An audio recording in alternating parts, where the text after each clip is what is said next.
A Federação Espírita do Paraná apresenta 22ª Conferência Estadual Espírita, com o tema O Homem, a Consciência e Deus.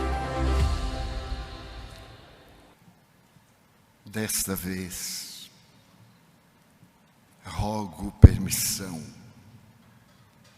para não vos designar por qualquer título ou classe social. Então, me permito chamar-vos, queridas irmãs, queridos irmãos, paz seja conosco. Na história dos hebreus, 500 anos se haviam passado sem que a boca profética se tivesse oferecido para novas mensagens. Israel estava totalmente desorganizado.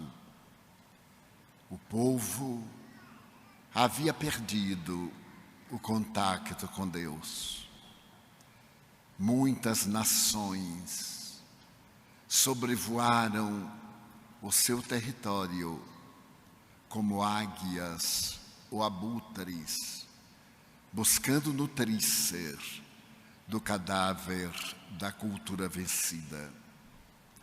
Roma distendera as suas legiões e o sol nunca se apagava, sempre iluminando território romano. Quando a decadência apareceu na República, abrindo as portas para o Império, foi necessário que o Senado estabelecesse diretrizes para governar toda a terra conhecida. Por volta de 50 antes de Cristo, o Senado resolveu a experiência dos triunviros e Júlio César encabeçou a primeira experiência após dominar o Egito. Vitimado por fatores afetivos e políticos, foi assassinado na escadaria do próprio Senado em Roma.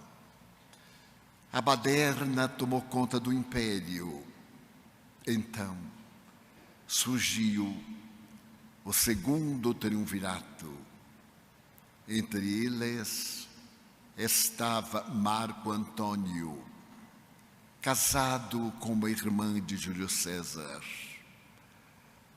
E ao mesmo lado, um outro familiar do ex-assassinado, Júlio César Otaviano, trazia no seu dorso a vitória de ininterruptas batalhas, desde a Bitínia até as mais distantes terras do Oriente.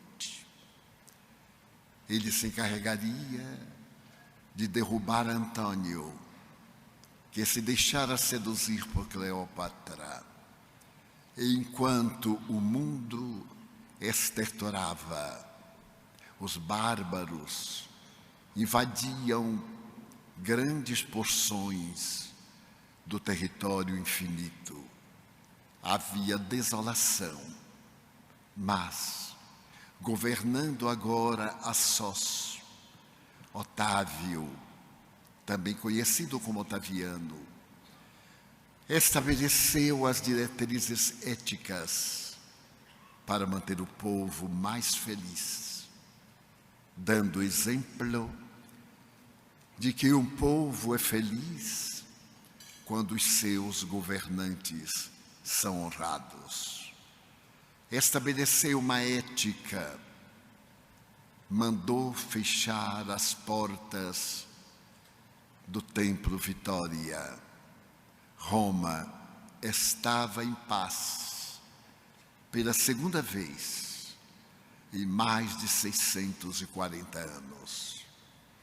Respirava-se um clima diferente. Nas colinas do Paladino, do Aventino, em Roma, até a Suburra, os bairros populares da soldadesca, pairavam messes de alegria e de esperança.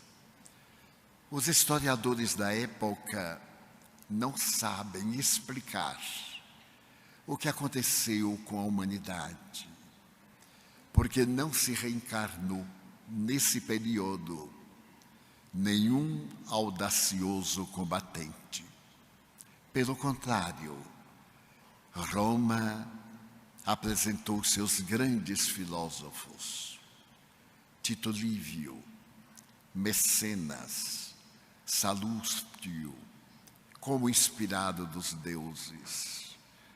E muitas vezes no foro, diante da multidão, na sua tribuna de ouro, o imperador chorava quando Virgílio cantava uma ode dedicada a Roma. Ó sol maravilhoso e belo, que no teu périplo diário, do amanhecer à treva da noite, nada vejas de nobre e gigantesco do que Roma. O imperador comovia-se, porque pagava um alto tributo para manter a dignidade. Separara-se da esposa, porque a surpreendera na prática de venenos para matar inimigos políticos. Mandara para o exílio, na ilha grega da Pandatária, a sua própria filha, que se entregara a uma conduta irregular. E mais tarde, sem que a mão tremesse, expulsou também do palácio, para a mesma ilha, a sua neta, que não respeitava a tradição do império. Que teria acontecido? Asseveram os espíritos nobres. A humanidade estava tecendo a túnica nupcial para receber Jesus. É nesse período de Otaviano que, numa gruta de calcário, em uma aldeia próxima de Jerusalém, a 7 quilômetros, o mundo recebeu a luz que jamais se apagaria. Em uma noite de abril, com temperatura agradável e o céu bordado de estrelas, Yahshua ben Yosef veio em nome de Deus conduzir as criaturas humanas ao paraíso íntimo. A história deste homem, afirma Emmanuel, é singular. Antes dele, a humanidade conheceu a força poderosa de Aníbal, o cartaginês, a grandeza de Cambises, de Ciro, que governaram praticamente o mundo da época, a glória da Macedônia, da Babilônia, da Assíria, do Egito, que o tempo se encarregou de consumir. Depois dele, a humanidade conheceu as tribos bárbaras, comandadas por Alarico I, Alarico II, pelo terrível e considerado inimigo de Deus, Átila, Gengis Khan e outros que varreram a Eurásia, fazendo que o solo salgado não permitisse medrar uma folha de esperança. Passado o período daqueles 300 anos de martirológio, a humanidade foi dividida em clãs poderosos que se investiram uns contra os outros e surgiram os grandes impérios logo depois do século XV, graças à navegação.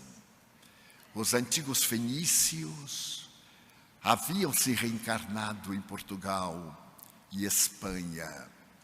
Outros eram os vikings da Suécia, nas Ilhas Britânicas. E o mundo conheceu o Império Britânico, o Império Francófono, mais tarde o Império Otomano e aquele mais recente, austríaco, húngaro, abrindo as portas depois das calamitosas guerras para os sobreviventes impérios que estabelecem o seu poder no planeta esgotado e sob chuvas de tormentos.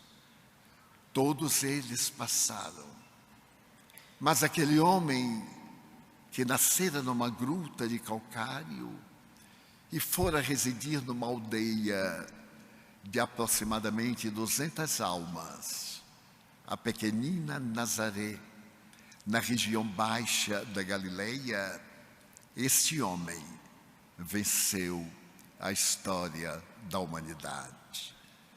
Ernesto Renan, o grande intelectual francês, mestre de grego e de aramaico da Universidade de La Sorbona, voltou-se contra as religiões, mas foi vencido pela ternura desse homem, graças à própria irmã que o instigava a conhecer Jesus, para que se não deixasse perturbar pelas traduções incorretas que davam a imagem que não correspondia à grandeza do seu ministério.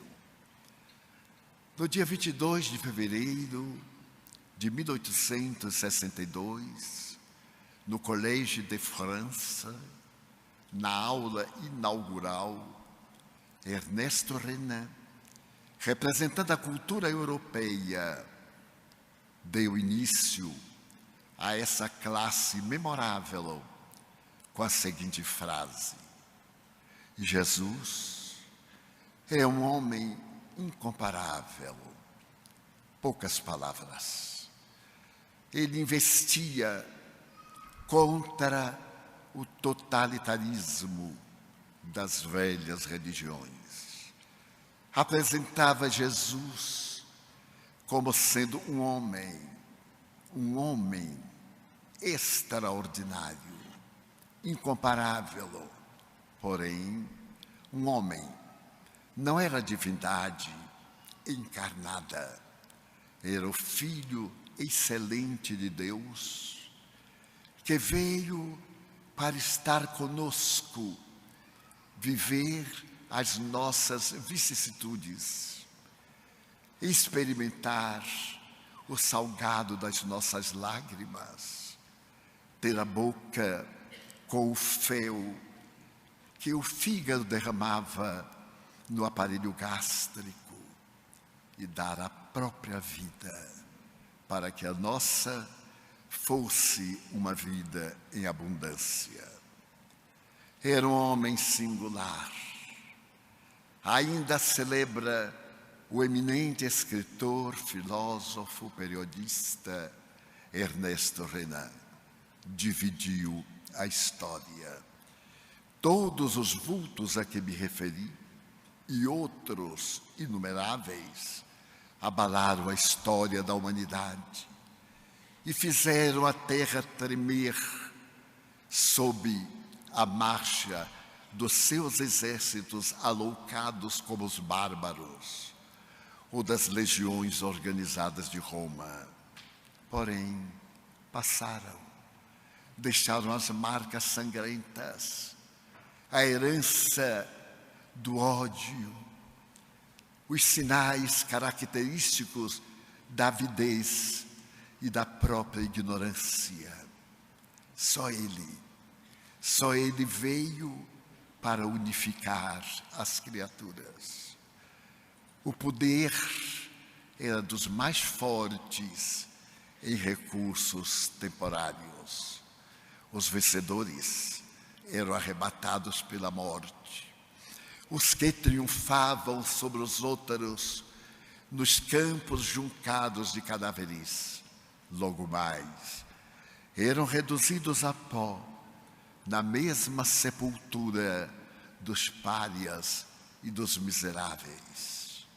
Ele veio qual se fosse uma sinfonia tocada pelo vento brando da natureza e conseguiu penetrar em todos os escaninhos do planeta.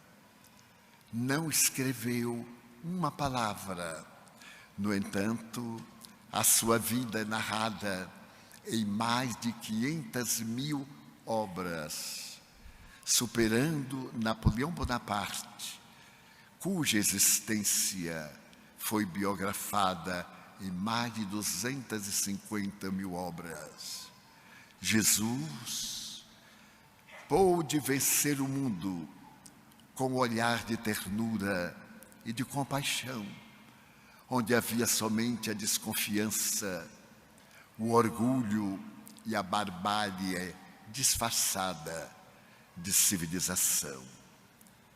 Foi o homem que pôde amar as crianças, sempre detestadas. Até hoje, na história da civilização, as crianças, durante a Idade Média, eram consideradas um fardo desagradável, até o momento em que Ian Comenius, o pai da pedagogia, e mais tarde Henrique Pestalozzi, ajoelharam-se diante da criança para que os seus olhos intercambiassem ternura, explicando que a criança não era um adulto em miniatura e que o conhecimento entrava na razão direta em que saía o sangue, conforme a doutrina catedrática, mas que o cérebro infantil era liso como a alma gentil na ignorância, necessitando das luzes do conhecimento atado à ternura para que pudessem adquirir a genialidade. Ele, por sua vez, foi o primeiro personagem a dizer que não afastassem do seu coração maternal as crianças, porque simbolizando a pureza, a inocência, é que levam ao reino dos céus. Homem singular. Nunca se utilizou de qualquer arma, nem explosiva, nem branca fria, e produziu a maior revolução de que a humanidade tem conhecimento. Tornou-se o embaixador da paz, em nome de Deus. Mas as criaturas optaram pela guerra, pela divisão. Então ele se viu constrangido a dizer: eu vos trago a minha paz, somente aquela paz que eu posso dar. Nada obstante, trago também a espada, a verdade, que divide, que separa à luz da treva da ignorância. E até hoje, essa espada simbólica da definição do amor permanece na terra, esquecida da proposta da paz. Ele não leu qualquer tratado da antiguidade, não consultou nenhuma biblioteca, porque inclusive a sinagoga de Nazaré era uma sala modesta, desprovida de quaisquer recursos. E a única pedagogia ali aplicada era a memorização do Velho Testamento, como acontece nas Gurdwaras da Índia ou nos educandários dos povos árabes. A recitação do Corão, do Bhagavad Gita, dos Upanishads, os denominados livros sagrados. No entanto, ninguém revelou tanta sabedoria como ele, a ponto de um dos seus discípulos anotar: se fôramos escrever tudo quanto ele falou, os livros do mundo não comportariam. Ele se referia aos difíceis livros, os tijolos, as lápides, as pedras, os paus, e todos aqueles que eram resultados de uma planta egípcia, onde se gravavam as primeiras informações. E até hoje, as suas lições, algumas alteradas propositalmente ou não, têm o mesmo sabor daquele instante quando ele, defronte do mar, que é a partitura onde ele delicadamente tocava a Sinfonia da Boa Nova, ele começou a cantar o poema inolvidável das bem-aventuranças.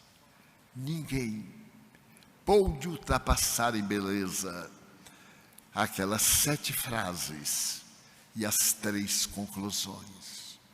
12 séculos depois, um êmulo que se reencarnara para despertar o mundo, evocando a sua doce convivência ao lado dele, no personagem João Evangelista, irá cantar: ó Deus, faze de mim instrumento da tua paz.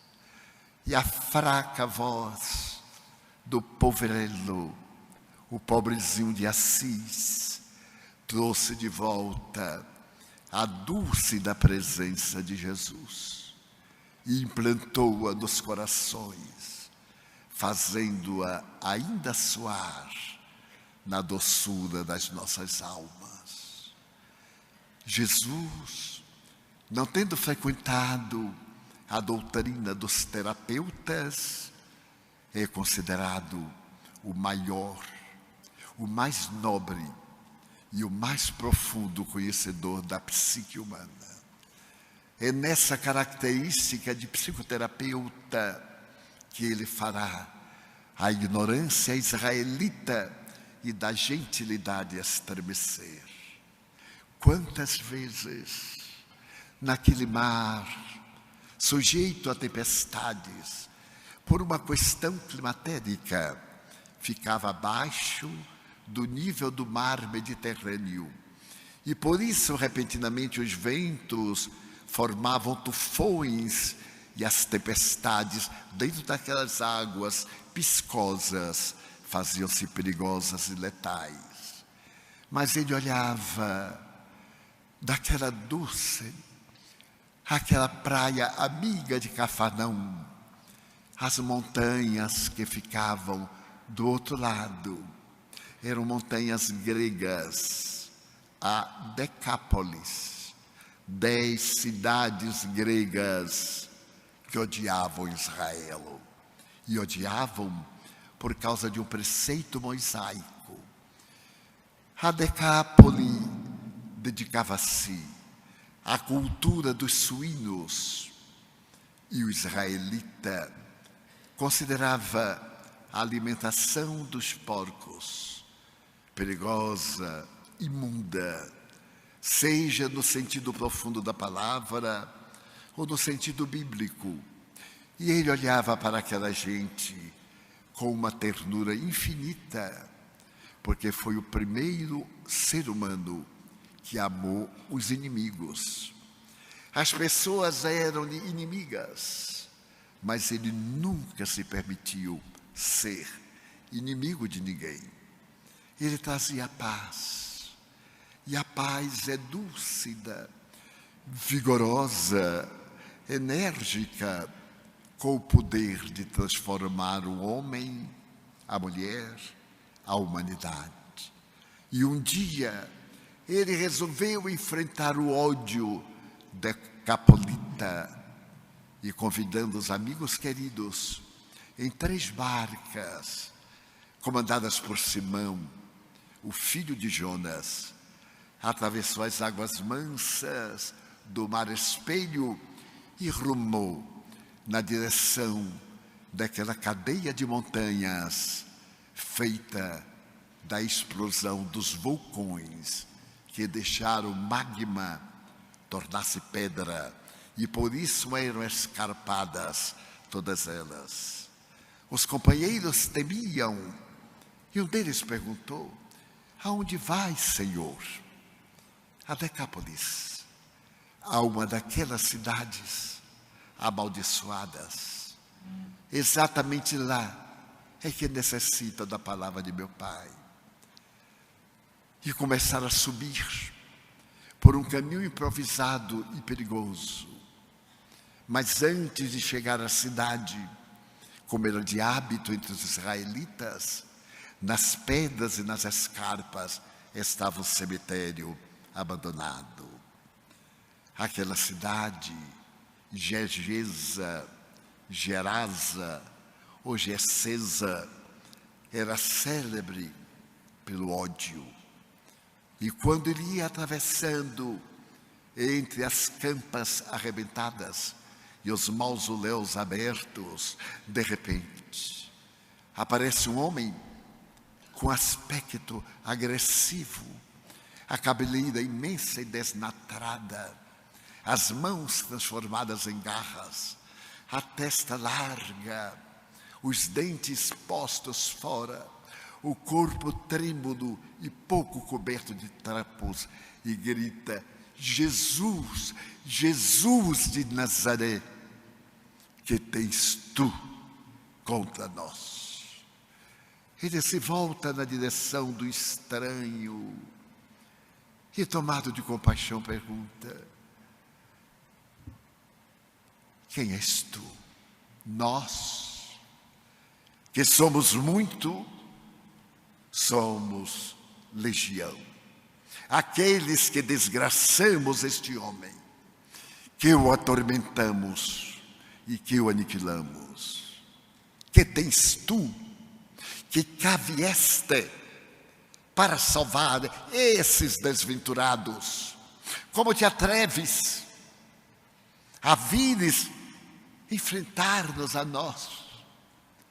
Legião, eu te ordeno em nome de meu Pai, não me expulses, não me mandes para o Hades, para as regiões infernais, para as regiões podres das cidades. Não, pelo menos deixa-nos incorporar nas varas, nos porcos que aqui se alimentam. Não nos expulses, legião. Eu te ordeno, em nome de meu Pai, sai dele. O homem estertora, os olhos estão nas pupilas dilatadas, tomba, convulsiona numa crise epileptiforme e levanta, suado, trêmulo, os olhos coroados de lágrimas, com grandes marcas de sangue, e se ajoelha. Agora, Senhor, que queres que eu faça? Havia recuperado a lucidez depois de muitos anos da viagem na imensa patologia das obsessões. Que tu vás à cidade e que te apresentes aos doutores para que eles te inscrevam no livro dos vivos. E o ex, padecente de loucura, saiu a gritar. Mas naquele momento, no interregno, os porcos que ali pastavam foram tomados de fúria e atiraram-se ao mar. Claro que os espíritos não os incorporaram, mas aquela energia deletéria, aquela força vigorosa, perturbou os suínos que se espalharam desesperadamente. E os guardadores correram para a cidade quando viram que ele foi o responsável. Nesse mesmo íntere, chegam à cidade de Gadara, os guardadores de porcos. E o homem que recuperara a visão, vede-me, eu aqui estou, foi ele. Vinham os 13 suavemente, como se fosse uma primavera, depois da canícula do desespero. As pessoas ficaram assustadas. Então foi ele, aquele que curou o doente, que os prejudicou, era judeu e o fez de propósito para arruiná-los. As pessoas começaram a temer. E alguém perguntou: que quereis? Eu venho. Bem, gritou alguém, não nos interessa que voltes. Ele lamentou com os olhos, mas eu desejo, não nos interessa. E alguém gritou: criminoso, covarde, fora. Ele insistiu: mas eu vos trago, não queremos nada de ti. Sai daqui. Uma pedra voou e bateu na roupa de Simão. Irritando-se, o velho pescador disse-lhe: pede aos céus que desça um raio e fulmine esses miseráveis. As mulheres gritaram: não faça isso conosco. Nós não te queremos, somente não te queremos. Mas eu não importa, deixe-nos em paz. Ele meneou a cabeça, em compaixão, deu meia volta, desceu as escarpas, e as 3 pequenas embarcações abriram velas à suave brisa. Os gadarenos correram atrás e viram nos penhascos os porcos, agora rasgados, a carne branca, o sangue, o ruído tremendo daqueles animais que enfurecidos morreram. E alguém perguntou a outrem: quem era ele? Não sei. O que é que ele veio falar? Não deixamos que ele dissesse. E alguém lamentou: mas nós, por que não o deixamos falar? Era tarde. Lá de cima, eles viram as 3 embarcações que deslizavam. Gadara havia trocado Jesus Cristo pelos porcos. E até hoje, no imenso mar da humanidade, nós vemos muitos gadarenos tentando ridicularizar o desconhecido, sem sequer o conhecerem, trocando pelos porcos, dos instintos asselvajados, das paixões primárias. Genezaré, as barcas, eram 3. O espírito Amélia Rodrigues faz uma análise literária. Eram 3 reticências de uma história que não foi terminada. E ele simplesmente abençoou Gadara e os cuidadores de porcos. Passaram-se os anos e ele se deu a si mesmo, sempre procurando os mais infelizes. Quando uma pecadora conhecida em todo o país se ajoelhou aos seus pés e disse: eu quero seguir-te. Não, Maria, eu quero primeiro que tu tomes conta dos teus filhos em meu nome. Senhor, eu sou de Magdala, tu sabes, eu não tenho filhos. O meu ventre tem sido varado vezes infinitas, mas Jeová não me concedeu a bênção da maternidade. Maria, quando eu te proponho cuidar dos teus filhos, eu não me refiro aos filhos da tua carne, mas àqueles filhos que não têm mães, aquelas mães que não têm filhos, e são todos filhos do meu coração. Eu te delego a ti cuidar deles em meu nome. Mas, Senhor, eu desejava dar a minha vida, e eu a recebo, Maria, se tu tomares conta dos teus filhos. E um dia eu te pedirei para atravessar a porta estreita, que é o umbral sublime da imortalidade. E aquela mulher, detestada e cobiçada, bela e atormentada, experimentou na carne as rosas putrefatas da ranceníase, mais tarde no Vale dos Imundos, porque ela foi a primeira testemunha do seu retorno em corpo carnal. Quando todos estavam desolados porque ele se fora, e havia saudade e dúvida, mas também havia acusações.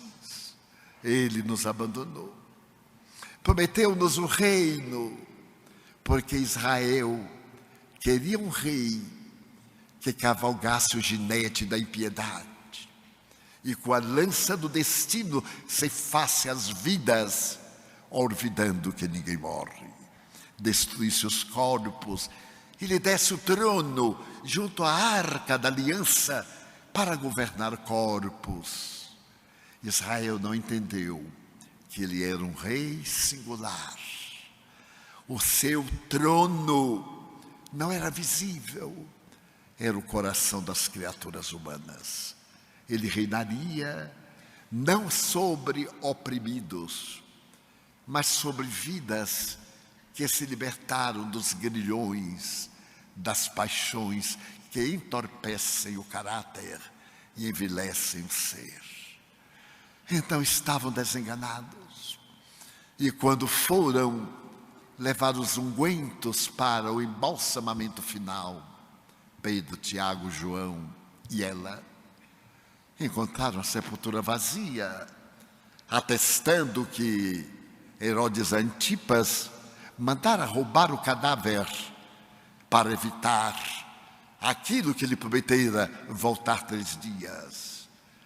E desanimados desceram o monte da caveira, Gólgota, para levar a notícia de que ele desaparecera. Amanhecia, e cada amanhecer é a vitória da luz sobre as trevas. E Maria, que eu amava, com esse devotamento de filha apaixonada pelo brilho dos seus olhos e o verbo dos seus lábios e a ternura do seu coração, permaneceu, chorando, até ver um homem que atribuiu ser o jardineiro daquelas rosas silvestres, e gritou: Senhor, para onde levar o meu Senhor? E quando se volta o estranho, nimbado de sidere as claridades, ela grita: Rabone, mestre querido. Maria, não me toques, mas vai dizer aos teus irmãos, aos nossos irmãos, que eu voltei. Vai. Mas exatamente aquela mulher que foi devorada pela luxúria, sim, mas que em 2 anos transformaram o pântano em um jardim.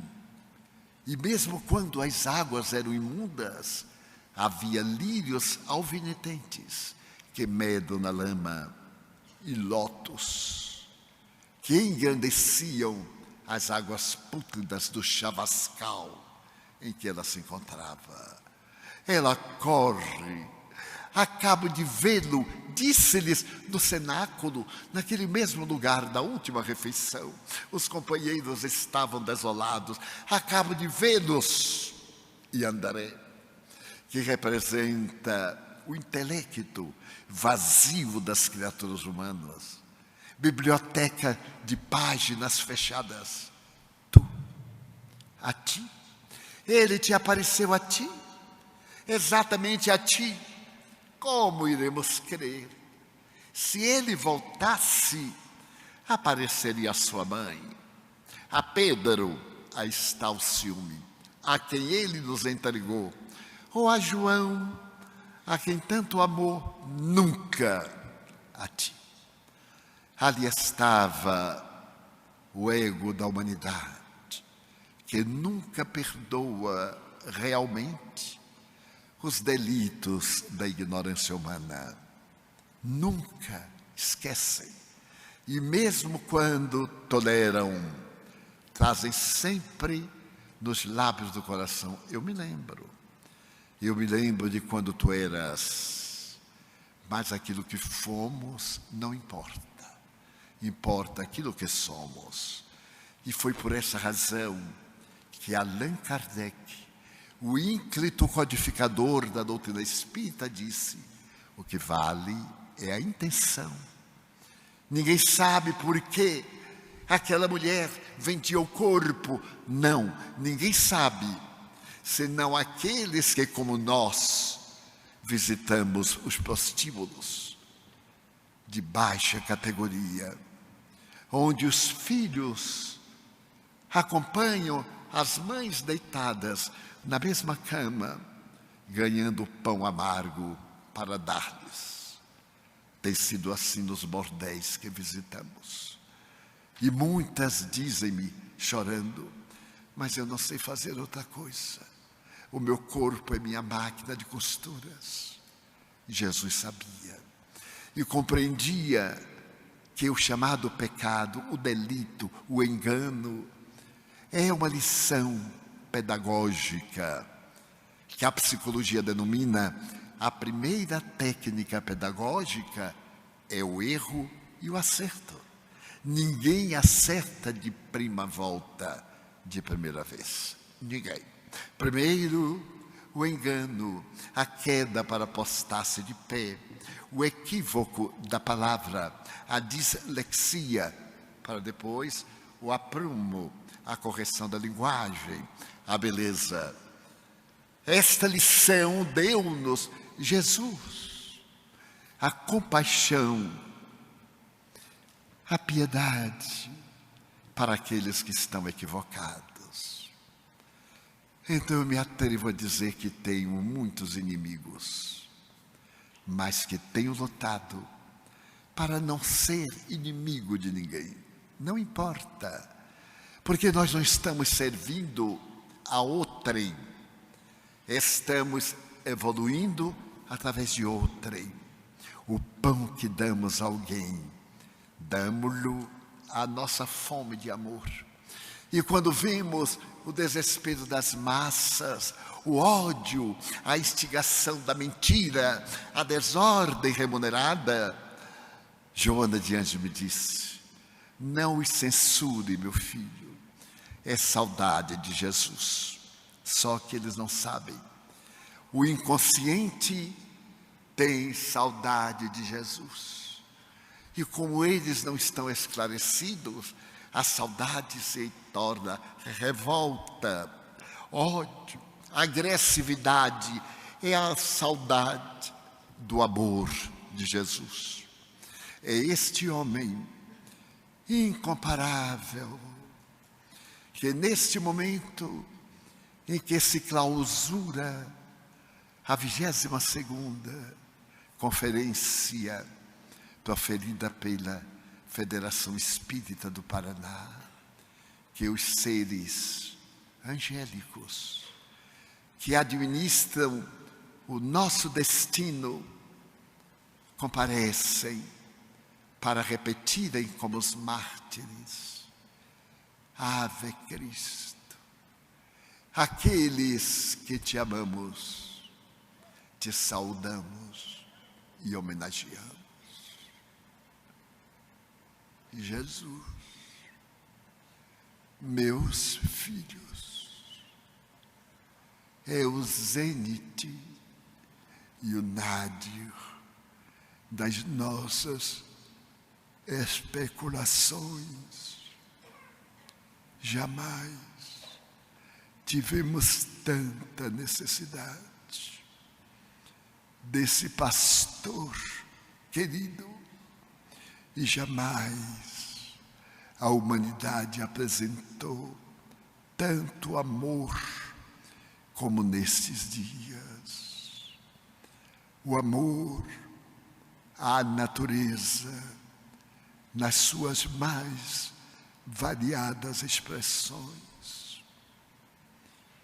Nesse amor à natureza, a tudo que em a natureza vibra e vive. Os nossos irmãos da escala zoológica, animais, os nossos inimigos, os nossos amigos e irmãos.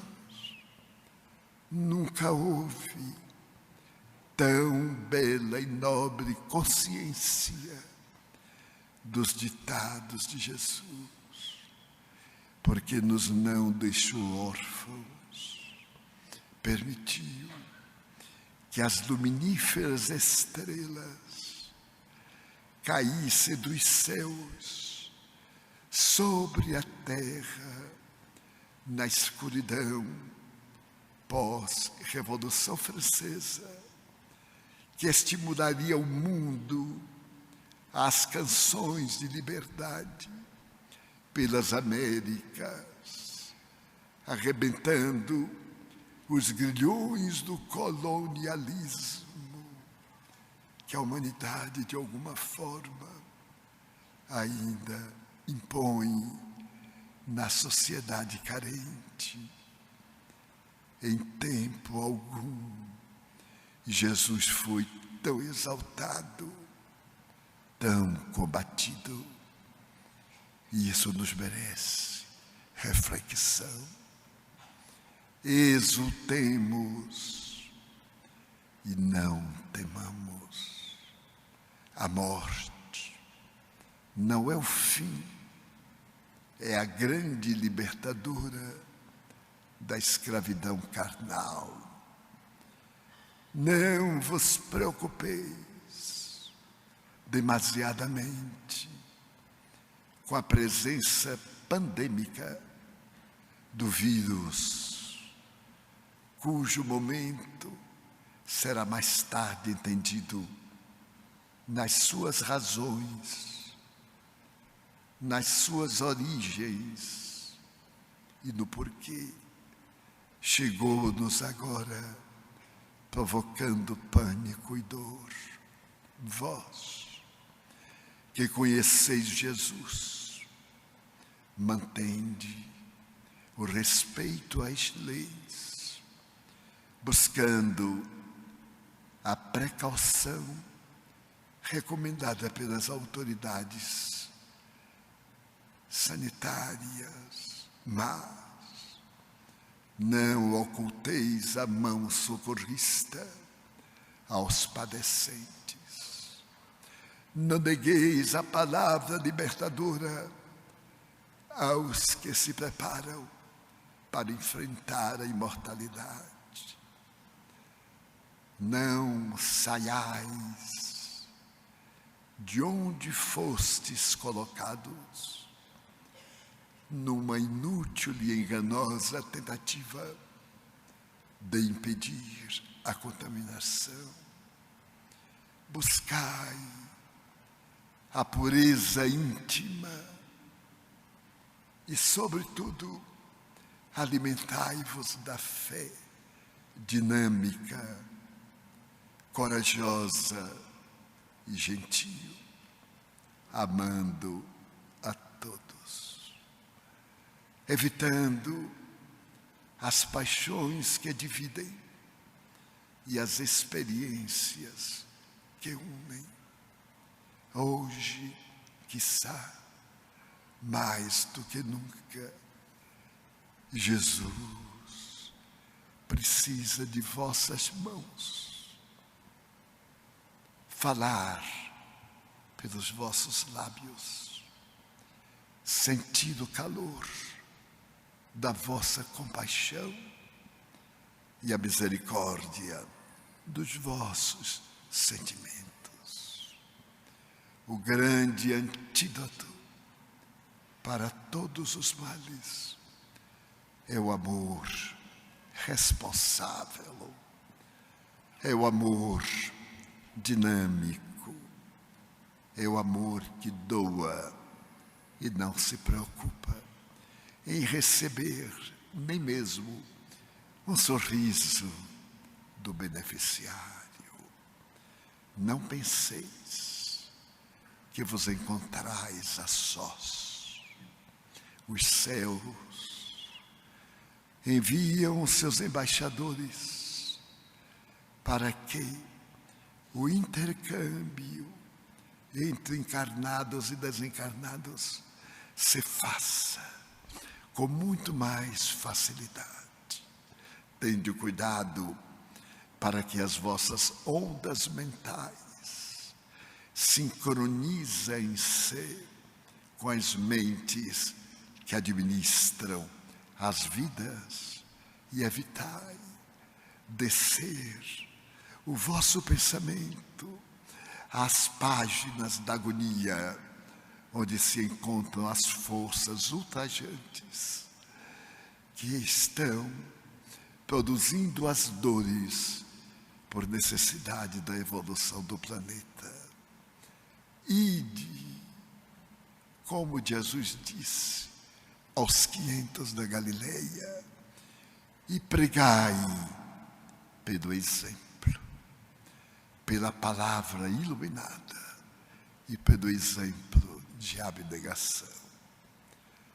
As forças vivas do universo estão conosco, num doce intercâmbio convosco. Ide e amai, em nome dos espíritos espíritas, nós suplicamos ao Senhor que nos abençoe e nos guarde em paz. São os votos do servidor humílimo e paternal Bezerra.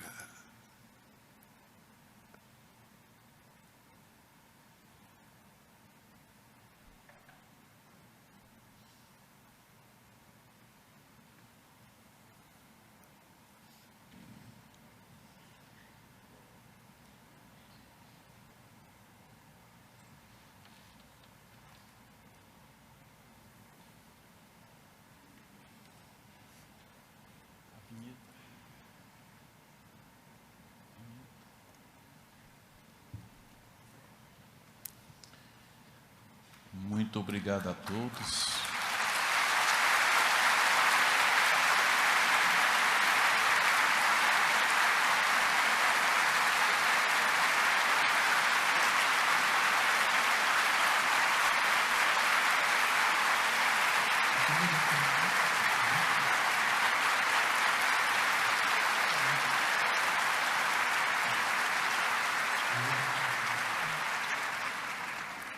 Em nome da Federação Espírita do Paraná, agradecemos pela participação de todos, que possamos retornar aos nossos lares em paz e possamos bem utilizar todo aquilo que aqui convivemos nestes dias para as grandes mudanças que devemos começar dentro de nós.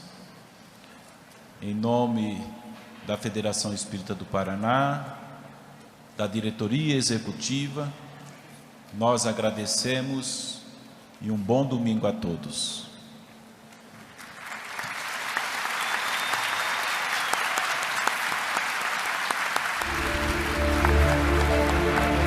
A Federação Espírita do Paraná apresentou 22ª Conferência Estadual Espírita, que abordou o tema O Homem, a Consciência e Deus. Obrigado a todos.